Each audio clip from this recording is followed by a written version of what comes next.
Okay, so I think we can get started. Welcome to this ESCO webinar, which is being recorded. Today, we're going to hear from Professor Enrico Vanino. He's going to talk about his work on uncovering hidden innovators by linking multiple data sets. Enrico is an associate professor in economics at the University of Sheffield, and he's published widely on urban and regional economics, innovation, and international economics. And I believe the work he will be talking about today was carried out in his role as a British Academy Innovation Fellow with the ONS Survey and Economic Indicators Division.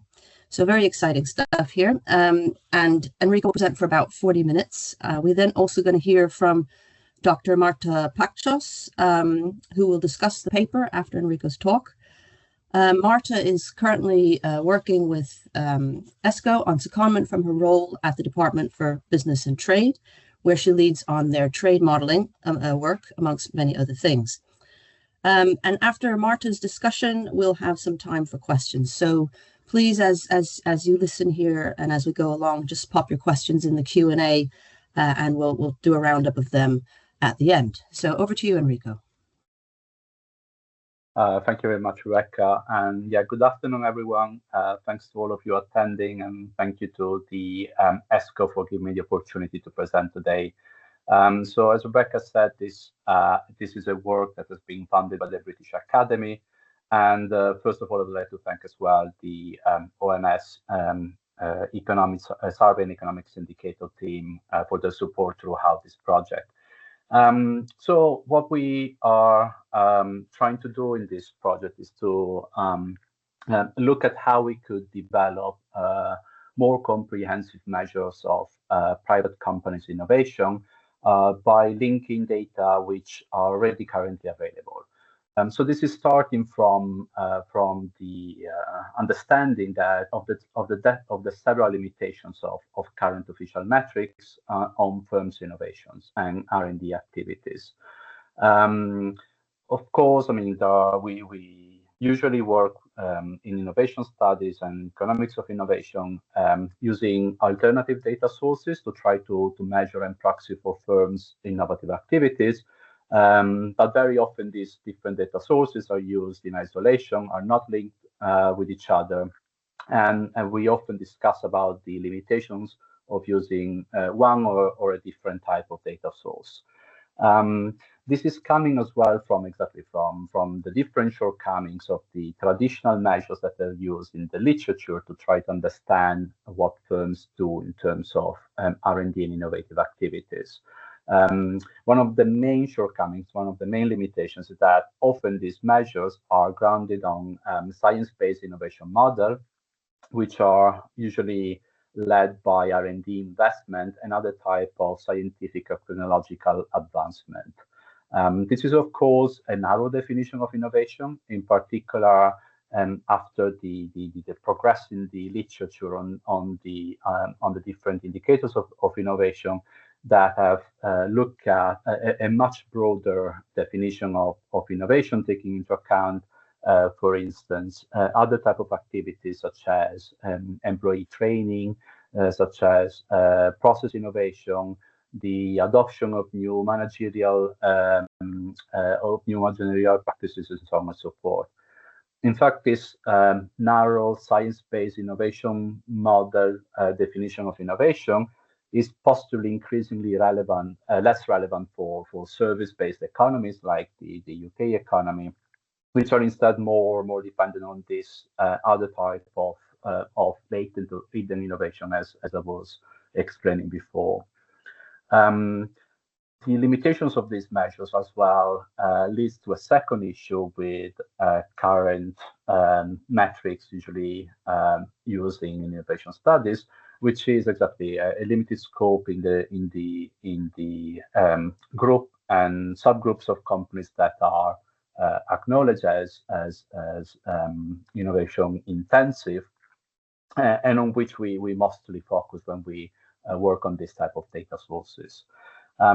This is first of all exactly an issue related to several data collection constraints that are affecting innovation measures. In fact, most of the times, it is quite difficult to gauge information about innovative activities of companies. In particular, if we use standard data sources of information on businesses' activities, such as balance sheet data, where, for instance, very little is known about firms' innovative activities. And usually this is focusing mostly on R&D investment or, for instance, the registration of patents. This is because exactly the collection of data is usually focusing on activities which are simpler to measure and to collect data about. Again, R&D investment, for instance, or patenting. And of course, this leads to a very narrow and to some extent bias focus on a much smaller subset of businesses which are intensive in this type of innovative activities. Usually exactly large companies operating in manufacturing sectors and in high-tech industries. So starting from this understanding of the limitations of current innovation metrics, what this project tries to do is to develop a new and more comprehensive measure of business R&D and innovation activities to try to identify innovators, hidden innovators, which are not captured by traditional survey data on firms' innovative activities. So these new, more comprehensive measures try to go beyond traditional metrics in two different ways. On one side, we try to look at different type of innovative activities carried out by private companies. So moving beyond, for instance, the traditional R&D investment measure and the registration of new patents, for instance, and as well by broadening the coverage of the segments of populations of businesses that are taken into account. So, for instance, not focusing only on companies which are usually surveyed in order to try to understand more about their R&D and innovative activities, but including instead information about the business population, so the entire business population. And this, of course, would give us the opportunity, for instance, to try to understand the innovative activity of businesses in those segments of the business population which are not usually considered as innovative intensive, such as, for instance, looking at small and medium companies, at companies operating in low-tech industries, or, for instance, exactly located in peripheral and rural areas. So what we do in order to achieve this, so first of all, we start by mapping all the different data sources available to try to gauge information about firms' innovation. We gather them, we link them together with official survey statistics, administrative datasets, and other alternative data sources to create what we believe is the most extensive longitudinal micro-level dataset on firms' innovative activities, following some well-known definitions on firms' R&D activities and innovative activities performed by companies.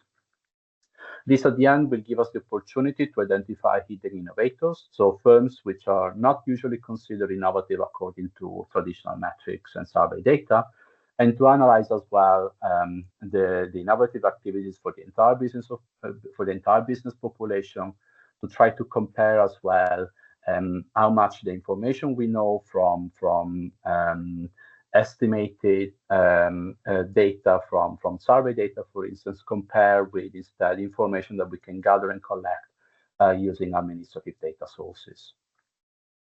So what's the novelty of this project? So first of all, we map different data sources which are available to gather information on firms' innovative activities, following exactly the traditional OECD definitions of R&D and innovative activities, trying to assess as well exactly the reliability, the comparability of these definitions across different data sources, and to some extent linking some of these data sources for the first time ever. Once we perform this exercise, we develop two different analyses. A first analysis at the micro level, to identify hidden innovators, so basically linking the information at the micro level, the company level, and using alternative definitions of innovators to assess the reliability and as well to understand patterns explaining somehow the limited overlap between some of these data sources. So for instance, try to understand why some companies, some innovative companies, are never picked up by traditional survey data. Secondly, we perform as well a macro analysis in which we try to estimate the potential scale of these hidden innovators R&D activities. And we do so by looking at exactly how estimates based on survey data compare in respect to, for instance, information that we can gather from administrative and alternative data sources to understand what's the extent of R&D activities performed by companies across industries and across regions. So just to summarize very quickly the findings, so depending on the different definitions we use, we estimate that there are between 35,000 and 120,000 hidden innovators in the UK. So firms which are normally not considered as innovative by the traditional survey measures. The largest majority, more than 75% of these hidden innovators, are only captured by administrative data, and administrative data which are already collected, for instance, by government departments and agencies, such as, for instance, information about R&D tax credit claims from the HMRC, or information about R&D grants provided by UKRI and Innovate UK. Once we identify these hidden innovators, we try to understand, okay, which patterns which characteristics could explain why they are not captured usually by traditional survey data.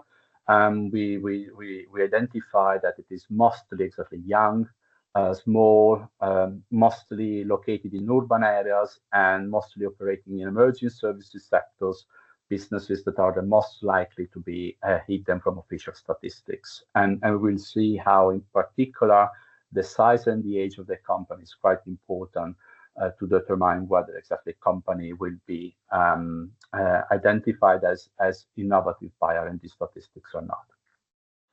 So this is not just a sheer matter of number of companies that we are able to identify, but as well, it's their contribution to the overall economy that matters, and as well their overall size and their overall share of employment that they represent across different industries and regions. In fact, we estimate that accounting for these hidden innovators could increase the share of total employment in innovative firms by up to 25% on average. And this is particularly true in high-tech sectors and in regions which are quite economically active, so in large urban dense areas.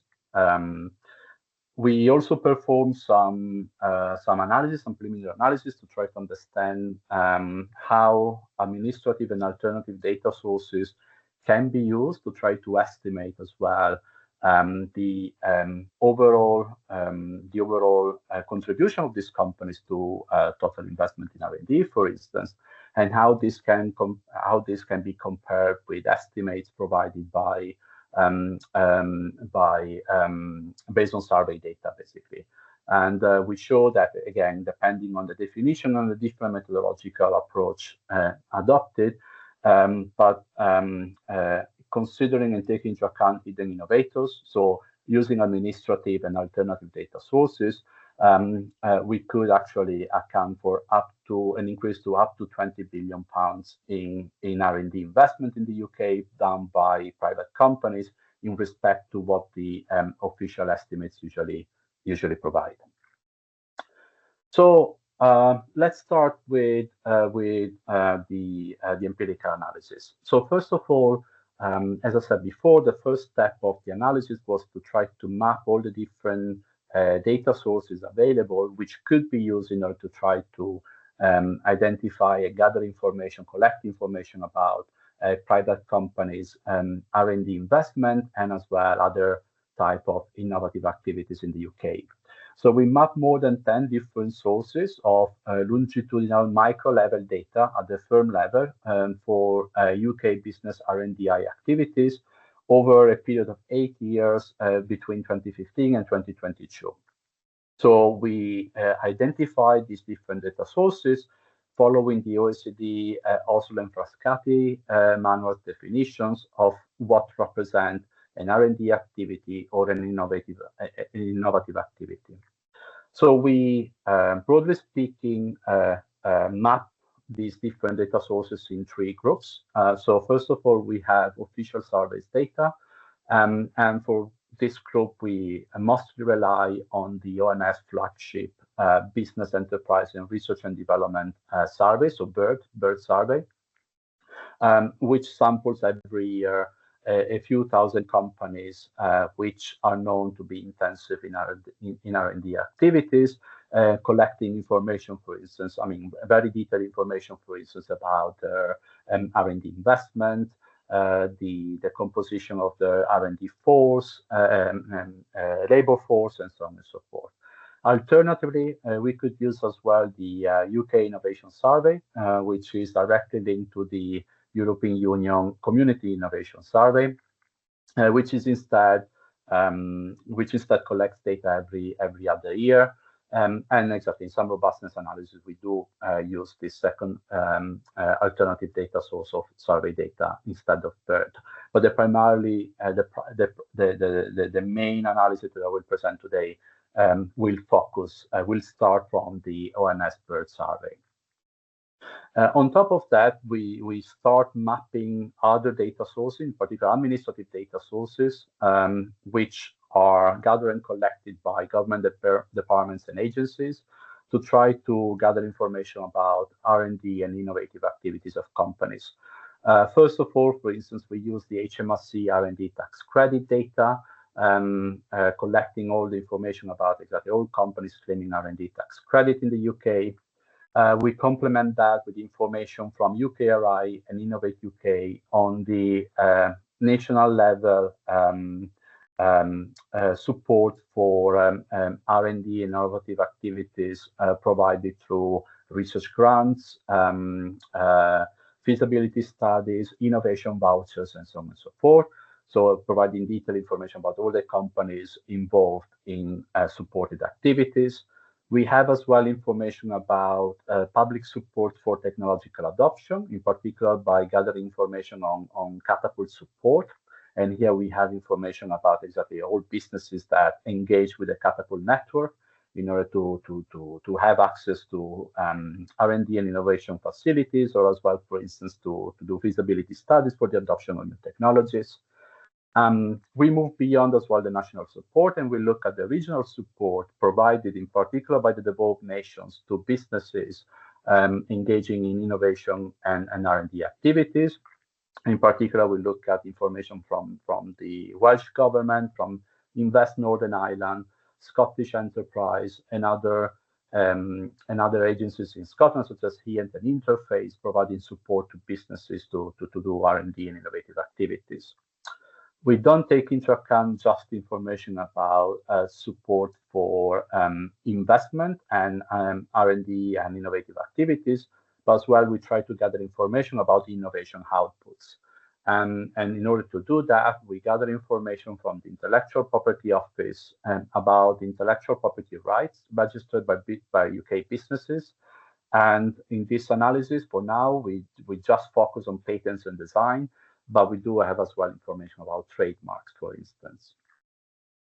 Then over and beyond these sources of administrative data, we look as well at other alternative unstructured sources of data on firms and R&D and innovative activities. So in particular in recent years, with the development of machine learning techniques, natural language processing algorithms, it's becoming more and more important and possible. There are opening opportunities for the use and development and exploitation of data, of unstructured data on different type of businesses activities, including, for instance, R&D and innovation. So, for instance, previous studies have looked at alternative data sources using information, for instance, about crowdfunding, venture capital for specific innovative activities, but as well, for instance, using data sets containing semantic information about what companies do in order to develop exactly natural language processing to try to have measures of different type of business activities. In this regard, we use data from a private company, Data City, which developed web scrape innovation, a web scrape-based innovation index, in which they develop an innovation index estimating the likelihood for a company to be innovative based on what the companies report they do on their websites. So we use also this information to try to gather information about R&D investments and innovative activity by businesses. And we complement all of this with information from balance sheet data about the population of businesses, which is usually provided by the business structure database of the ONS. So what we do first is in the microanalysis is to link all of these data sources together. So in this table, we can show, for instance, we present a snapshot, a cross-sectional snapshot of the number of businesses that are included in the different data sets and for which we have information about R&D and innovative activities. Overall, we have information about around 155,000 companies in the UK. And as you can see, so the HMRC represent the largest source of information for our final link data set, with around 120,000 companies included in this database. So what the rest of the table shows is the limited overlap between the different data sources that we have in our link database. So, for instance, for each column representing a different data set, we can observe how many of those companies are included as well in some of the other data sets as reported in each of the different rows. So, for instance, if we take into account the number of companies included in the BIRD ONS survey, we can see that we have information of around just shy of 14,000 companies. But there is very little overlap between companies included in BIRD and companies included in other data sets. So most of the overlap is between BIRD and the HMRC data, for which we have around more than 75% of companies in BIRD are as well included in the HMRC data. Why very little overlap instead with the other data source? In fact, if we compare, for instance, what we see in the first row, the share of companies in the different data sets which are as well available in BIRD, we can see very small percentages across all the different data sets. Okay, for instance, just to give you an idea, just 18% of the companies in the UK R&D data, so applying for public R&D support, are as well collected, are as well identified as innovators in BIRD. Given this limited overlap and coverage between the different data sources, we try to understand as well in how many companies actually appear in multiple data sets at the same time. Okay, in particular, how many companies are identified as being active in R&D and innovative activities across survey, administrative, and alternative data sources. This is what we show in this figure, in which we look at the longitudinal change in the share of innovators identified, which appear across the different data categories. Okay, for instance, you can see at the bottom of the bars that the survey data, so the BIRD survey data, usually represent around less than 10% of the overall number of innovative businesses in a year. And more than half of that 10% is as well identified by administrative data. We can see that instead, the largest majority of companies are only identified in administrative data, which is the green part of these bars. While instead there is also very little overlap, for instance, between administrative data and alternative data sources from web scraping data. So overall, this shows us that exactly there is very little overlap, and these different data sources can be used as to complement each other in order to provide a more comprehensive measure of R&D and innovative activities performed by companies. We also try to look further into this by looking at the overall correlation between different data sources in this case. And even here you can see we usually don't go beyond 25% of correlation between different data sources, which is exactly the correlation between the HMRC R&D tax credit and the bird survey. So what we do as well in the last three columns of this table is to develop a factor analysis in which what we try to do is to develop a single indicator of innovation, of firms' innovative activities by gathering information from the different data sources, okay? So we take into account only the two factors that have an eigenvalue above 1, so basically the only two that are meaningful in order to try to combine together information from different data sources. And we can see some very interesting patterns by looking at these two different factors. So in the first factor, we see that most of, the data sets that are more relevant to explain the factors are, again, the bird survey, but as well the HMRC data and the UKRI data on public R&D support, which makes sense as they sort of look at the same, a very similar type of activities. And while instead, if we look at the second factor, again, we find some similarities between the UKRI data and the Catapult data, again, in terms of public support for companies. If we look at the uniqueness values in the last column, this represents the share of the variance, which is unexplained in the different data sources by the two factors. So basically, if we find very high value of uniqueness, it means that exactly those factors, so the use of other data sets are not good enough to explain variance in each specific data set.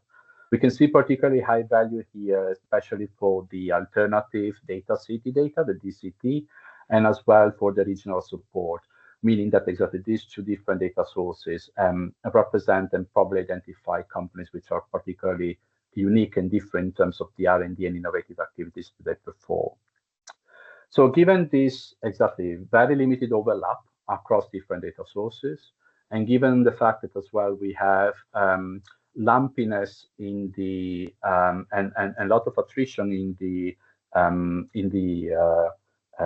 how often, for instance, some of the companies appear across the different data sources, we try to develop different alternative and progressively more restricted definition of innovators based on the different data sources that we gather together. So across all the three different data sources that I'm going to present, we look mostly at the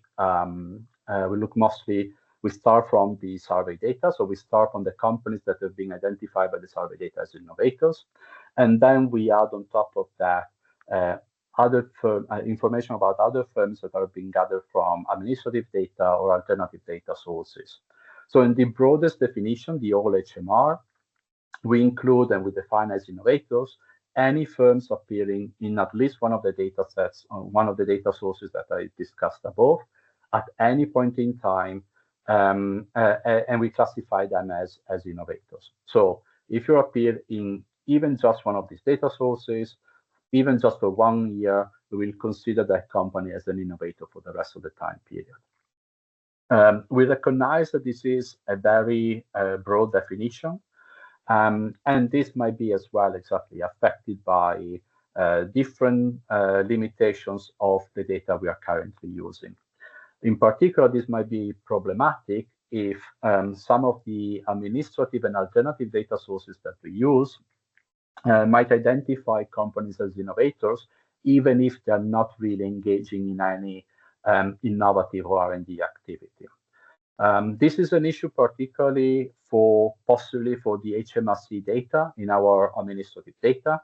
First of all, because of course it represents the largest source of information from the different data sources we use, but also because it is being recognized that it could be subject to reporting inconsistencies, to measurement error, and in some cases even to fraudulent claims. Okay, this is problematic as well. We see similar limitations as well for the alternative data, because as I said, this is based on big data, which is web scraped from companies' websites. And of course, what companies report about themselves, about their activities, could be affected by reporting bias. So in order to try to limit this issue, what we do is in an alternative definition, the HMR plus definition, which is the most restrictive, we include in this definition all companies, again, which are being identified as innovators in the survey data. And on top of that as well, we include companies identified in the HMRC R&D tax credit or in the dataset alternative data, only if they also appear in some of the other administrative data. For instance, only if they appear as well in the data from the UK RI and the Intellectual Property Office. This is because this second set of administrative data is less affected by reporting issues, for instance, because it's not just about firms claiming to do R&D or to do innovative activities, but here this is data coming from applications submitted from companies to different government departments and agencies to be supported. And of course, their application have been assessed by experts in this field.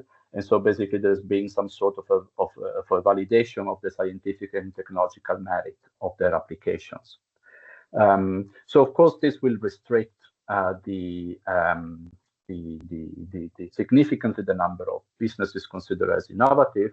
And so what we do as well, this might be even overly restrictive. And so basically what we do is we introduce an alternative narrow definition, which is the HMR plus persistence, in which we include all companies identified as innovative according to the HMR plus definition. And on top of that as well, we include other HMRC, other firms that claim HMRC R&D tax credit, but for which their claims have been down for at least 3 years.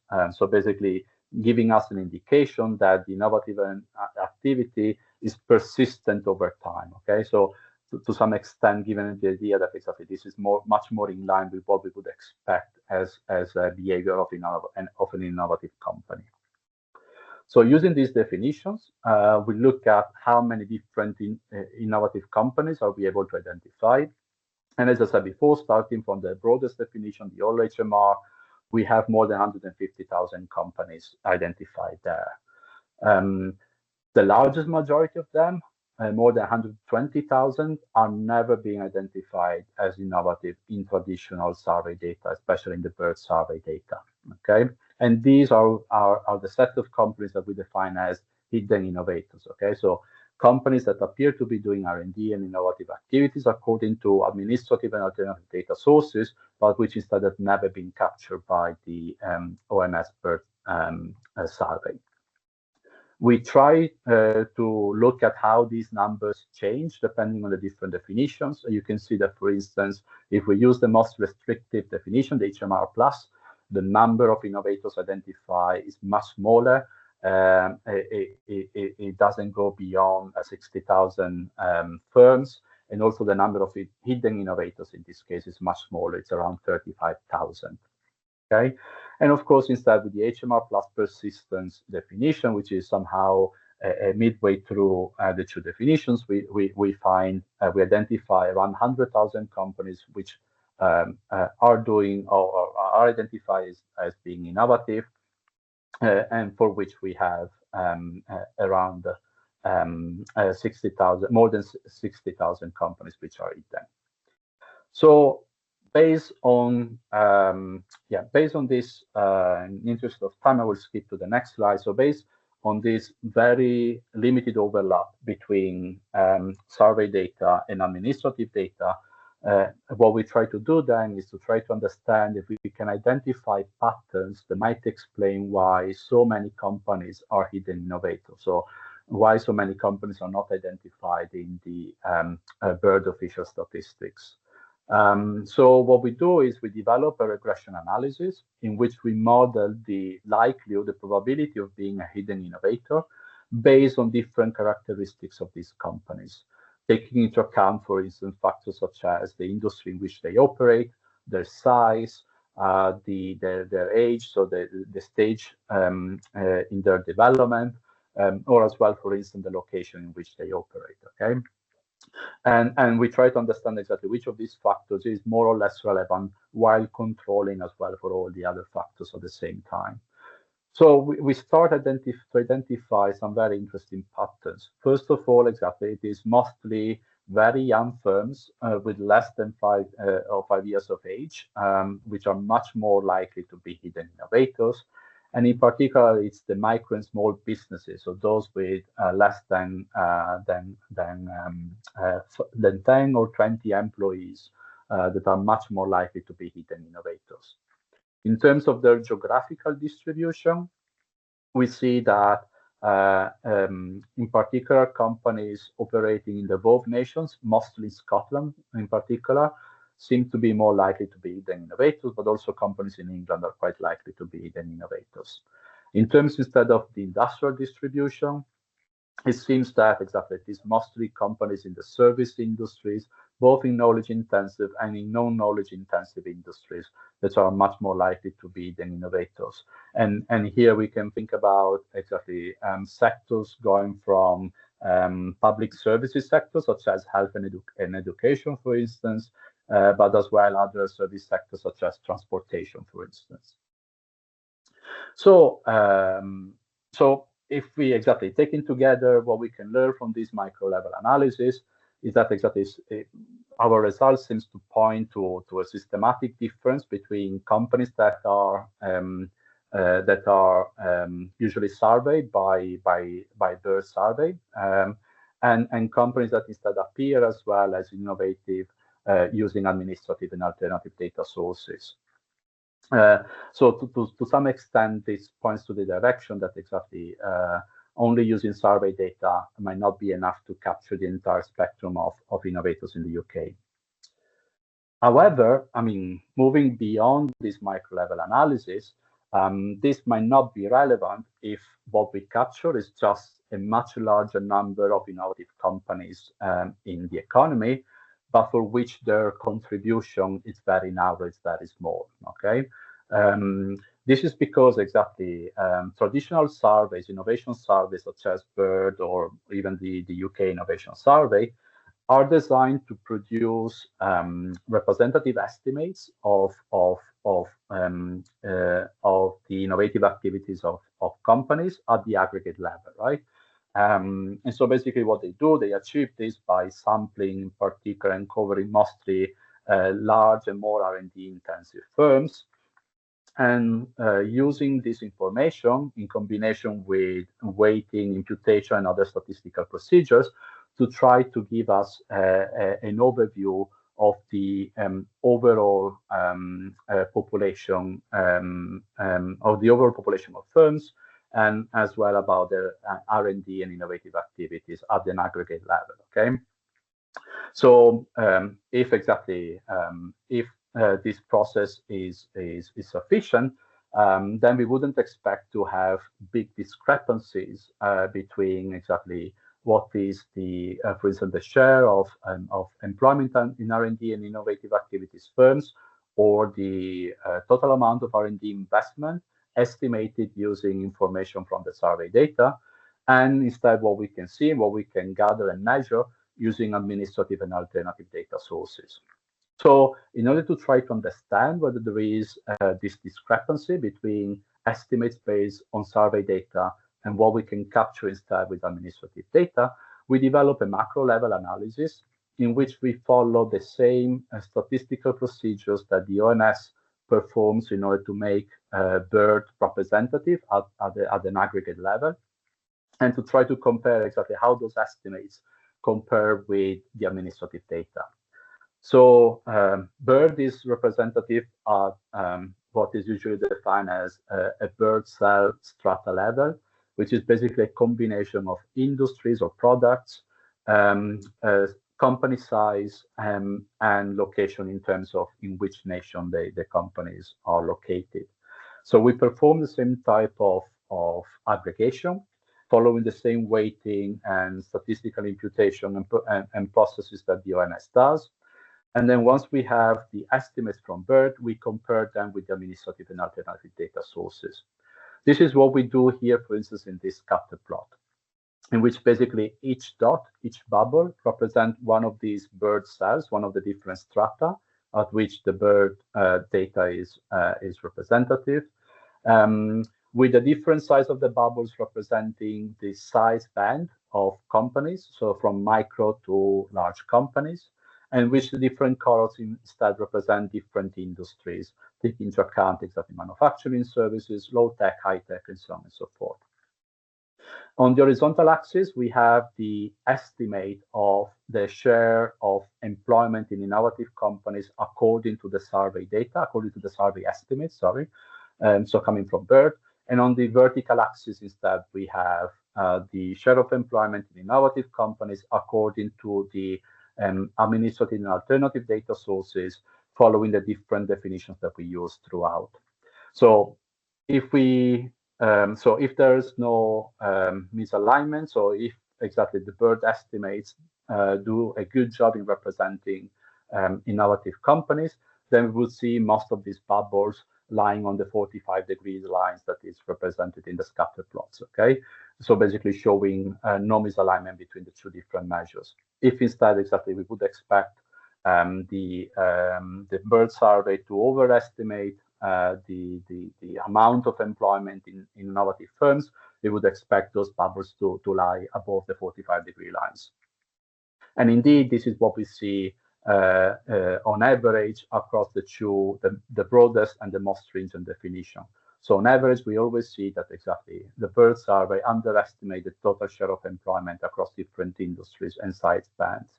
This is particularly significant for companies, for small companies, again, so in those small dots that you see across the board, and as well exactly across different type of sectors, mostly in services industries, and as well in high tech and knowledge intensive industries. So on average, we see that exactly using administrative and alternative data sources, we could increase the identification of employment in innovative companies, but up to 25% on average. We do a similar exercise across regions, and we see that exactly, even in this case, we can see that it's between, we identify more employment in innovative companies using alternative and administrative data sources between 15 and 25% on average across all regions, or most of the regions.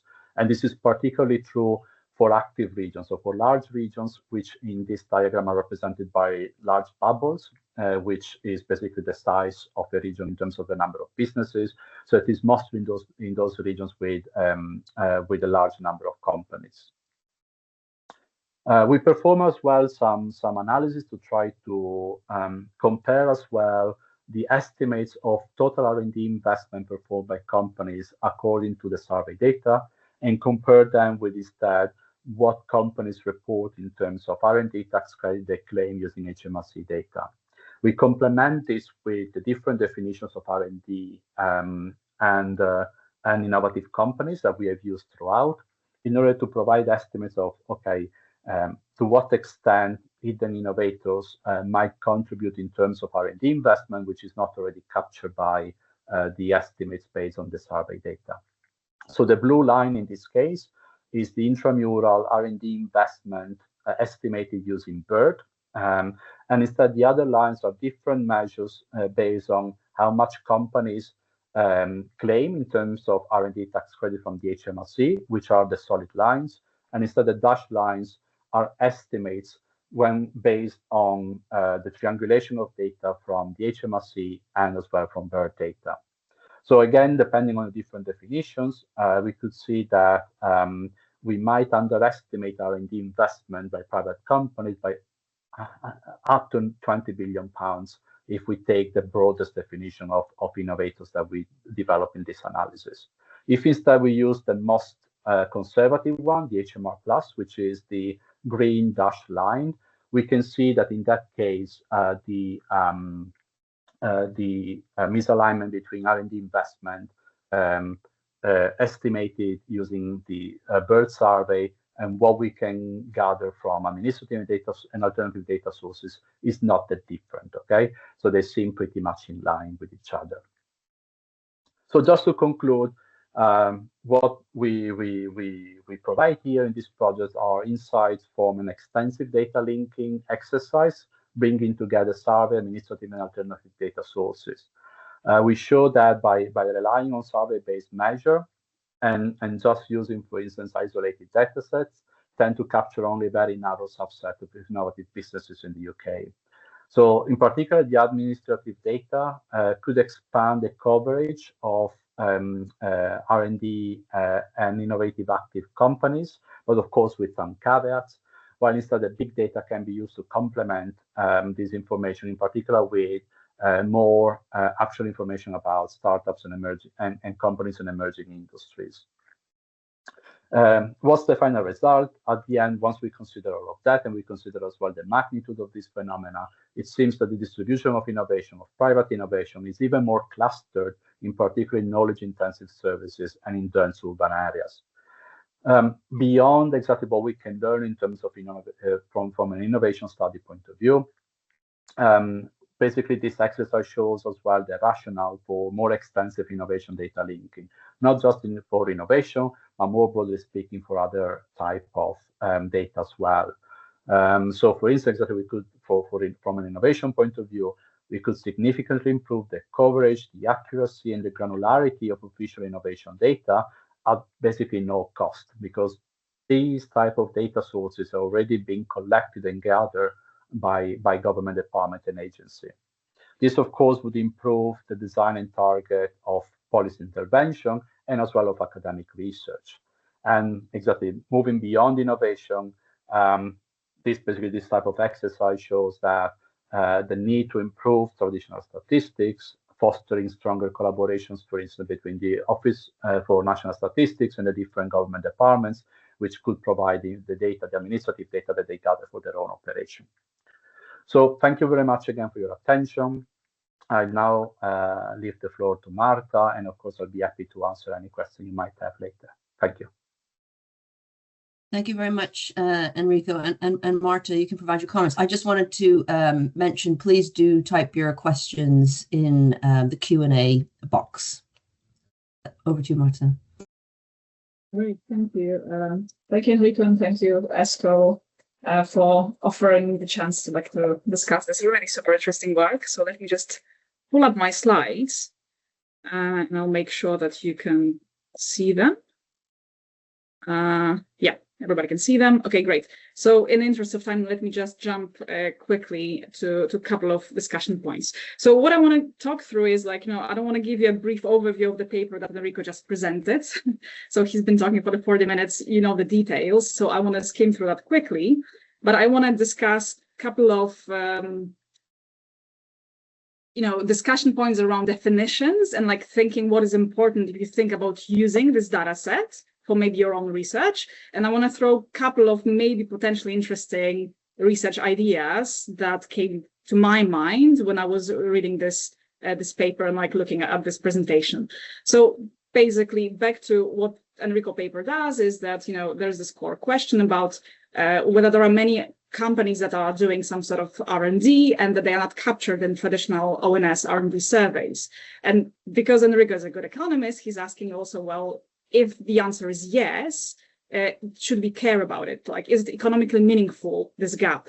So from the macro perspective, are we missing a lot? So these are the main things that we learned through this paper. And how he does it? Well, there's this extensive data linking exercise, over 10 of data sets linked through a company reference number. So we have UK firms covered from 2015 to 2022. And interestingly, it's about broader definition of R&D. So beyond the traditional, maybe a bit more narrow definition of patents. So we're looking at tax credits, different grants, regional grants, IP, and big data as well. So the key output is 155 database of 155,000 of innovative firms in the UK identified in this linked data. And in my view, contributions are twofold here. So it's not only about this micro and macro analysis that Enrico was talking about. So yes, we have this comprehensive database of UK innovators that we can interrogate and look at the stylized facts coming from it. But also there is a bit of a replicable framework, a process for linking those different data sources, and maybe it's transferable to other variables, other countries as well. So that's what I find interesting. Okay, so moving to the next slide. So which data source captures what? So I will not dwell too much on it, but basically in Enrico's work, there are three main buckets. So we're looking at survey data, which is the starting point. So this is the ONS BRD database and UK Innovation Survey. Then we have this big bulk of administrative data, HMRC R&D tax credit and the grants and regional support, IPO, innovation catapults. And then we have the big data from DataCity provided from web scrape scores. And the key, so the pluses and minuses on this slide, it's not necessarily advantage and disadvantage of the data set, because if it's advantage or disadvantage, it might differ depending on what you're after in your analysis. But these are the things to bear in mind, probably, when you're thinking about looking at those chunks of data set separately. But the key message here is that the overlap is limited, as Enrico was stressing. So there is some overlap between the admin and survey data, but it's limited. There's very limited overlap between the big data and the survey. So those sources are complementary.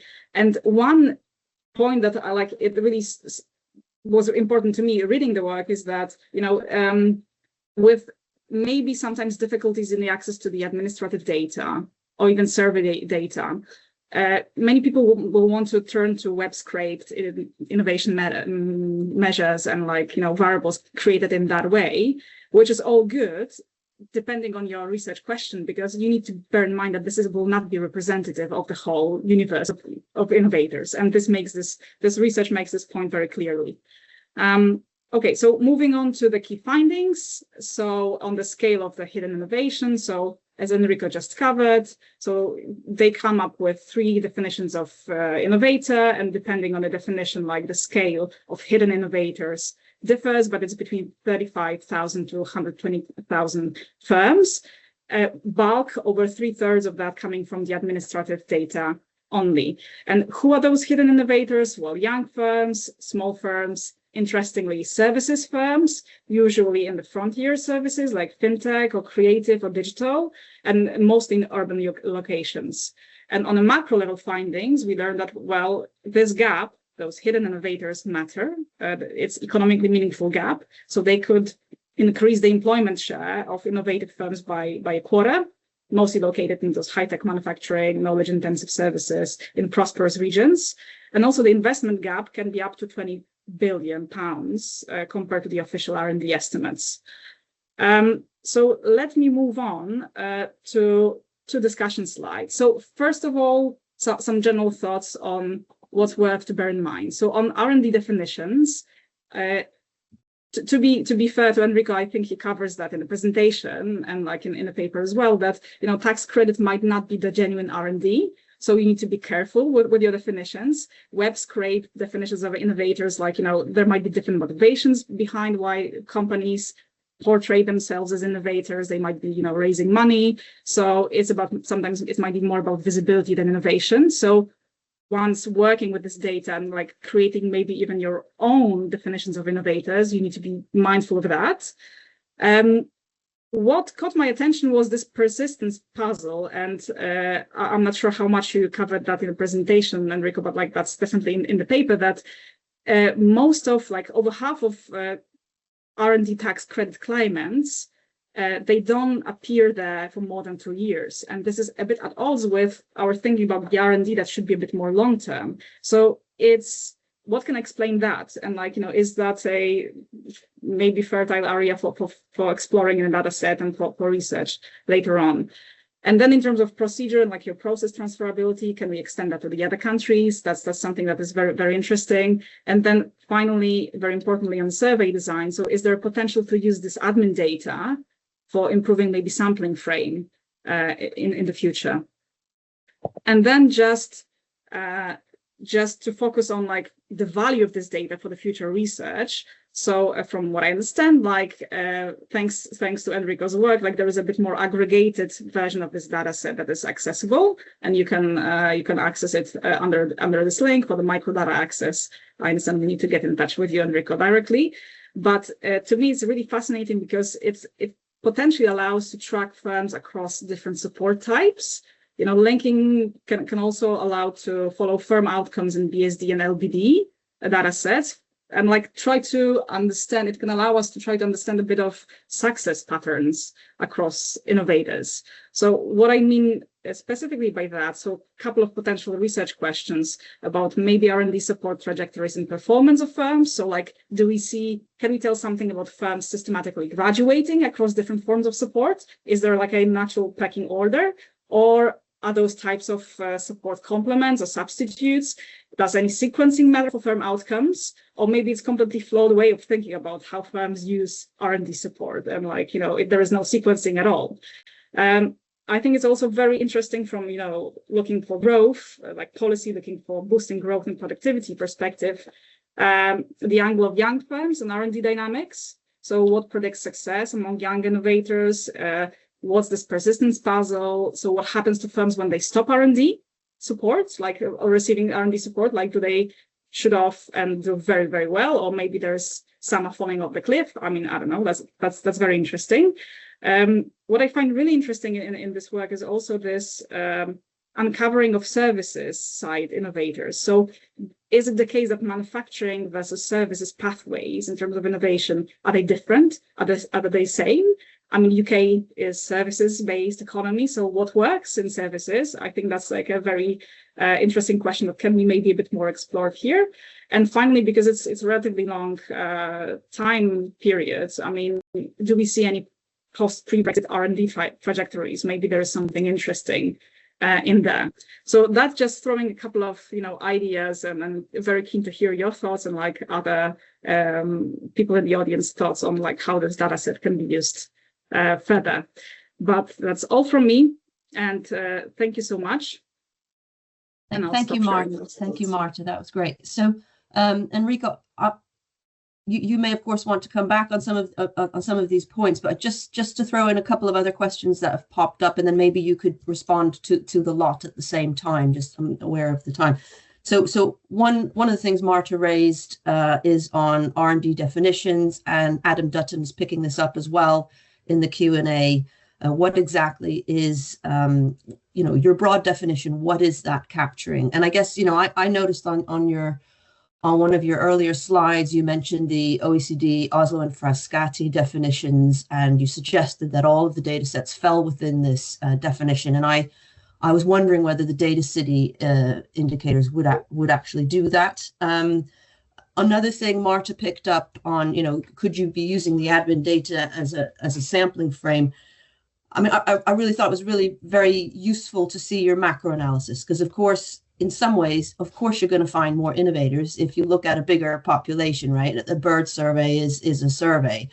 So if you go out and look at the entire population, you'll find these hidden innovators. So the interesting question is, once you aggregate up, do you get different answers? So that was very useful to see.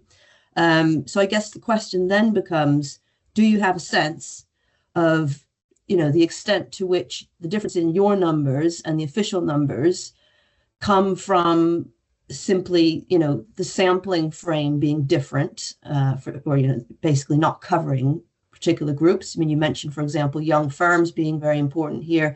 They wouldn't have made it onto the business register very quickly, and so of course they may be missing from a survey.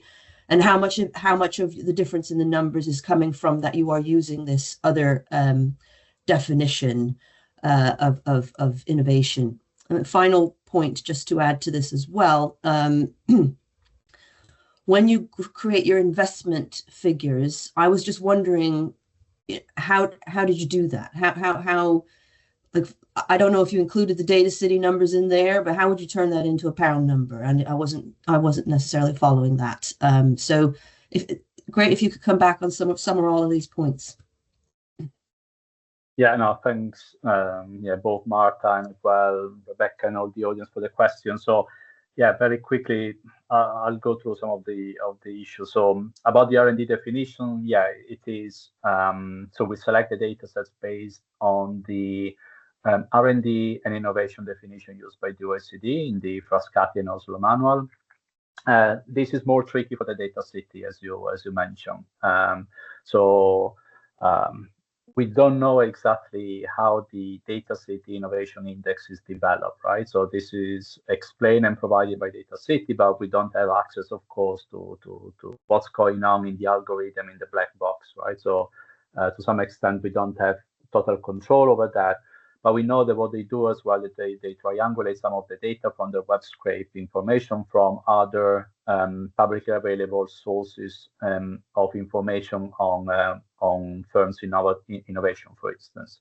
And to some extent, exactly, we think that, broadly speaking, data city data as well falls within the category, in particular, of innovation rather than R&D. So what is defined as an innovation by the Oslo manual.